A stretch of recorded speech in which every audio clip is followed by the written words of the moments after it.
Oke, di dunia sepak bola itu kan biasanya ada aturan yang nggak tertulis ya. Klub besar yang duitnya banyak ya mereka yang menang. Klub kecil ya udah berjuang sebisanya. Tapi ada satu klub dari Norwegia yang kayaknya nggak pernah baca aturan itu deh. Selamat datang di pembahasan mendalam soal Bodo Glimt. Nah, ini dia pertanyaan utamanya.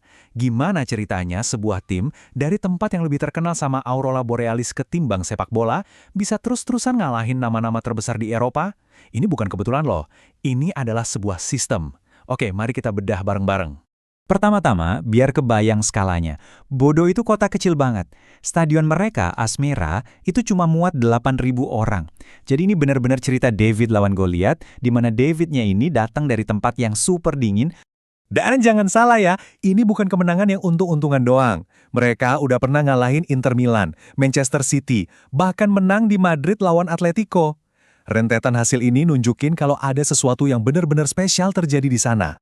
Jadi, apa sih rahasia pertama mereka? Jawabannya tuh simple tapi brutal. Mereka lari lebih jauh dari siapapun. Fondasi kesuksesan mereka itu dibangun di atas keunggulan fisik yang gila-gilaan.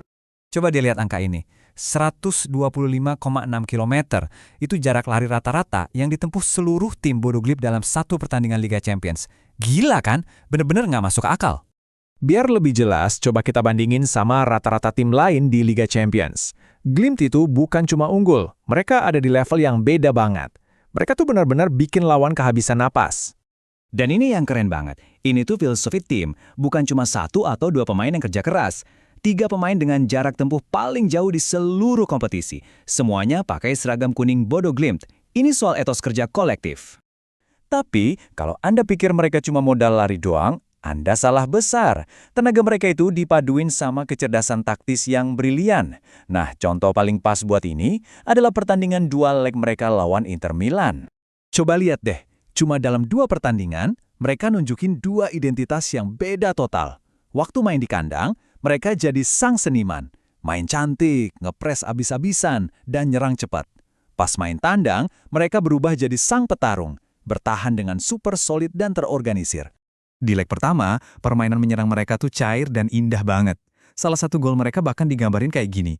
Operan 1-2 yang cepat, pergerakan cerdas, ini sepak bola level tertinggi. Terus di leg kedua, mereka ganti gaya total. Pertahanan mereka jadi disiplin banget, rapi, dan efektif. Sampai dibilang kayak sesuatu yang bakal bikin manajer spesialis bertahan kayak Sean Dyche bangga. Dari Guardiola ke Dyche, cuma dalam seminggu. Luar biasa. Terus gimana caranya mereka ngelakuin itu di leg kedua? Blueprintnya tuh sebenarnya simple, tapi efektif banget. Mereka bikin blok pertahanan 4-4-2 yang rapat banget, terus sengaja biarin Inter crossing dari sayap. Kenapa? Soalnya mereka tahu, di dalam kotak penalti, jumlah pemain mereka lebih banyak. Jadi semua ruang di tengah itu kayak disedot abis, dan tiap ada bola atas, pasti mereka yang menang. Bikin Inter frustrasi setengah mati. Nah, kemampuan buat gonta-ganti gaya ini bukan kebetulan.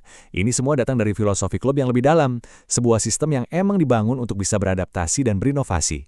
Yuk, kita bedah sistemnya. Jadi, poin kuncinya itu cara mereka mainin bola. Mereka itu progresif banget, selalu berusaha maju, tapi mereka ngelakuinnya pakai operan-operan pendek yang tajam. Jadi ini bukan soal penguasaan bola lama-lama, tapi soal efisiensi mematikan, nusuk pertahanan lawan secepat mungkin. Slide ini benar-benar nunjukin betapa fleksibelnya mereka. Di liga domestik, di mana mereka dominan, penguasaan bola mereka ya rata-rata 63%, dan mereka jarang banget buang-buang bola. Tapi di Eropa, mereka jadi tim yang beda. Penguasaan bola turun jadi 46%, dan mereka jadi salah satu tim yang paling sering melakukan sapuan. Mereka bisa main kayak tim raksasa, tapi juga bisa main kayak tim underdog sama baiknya.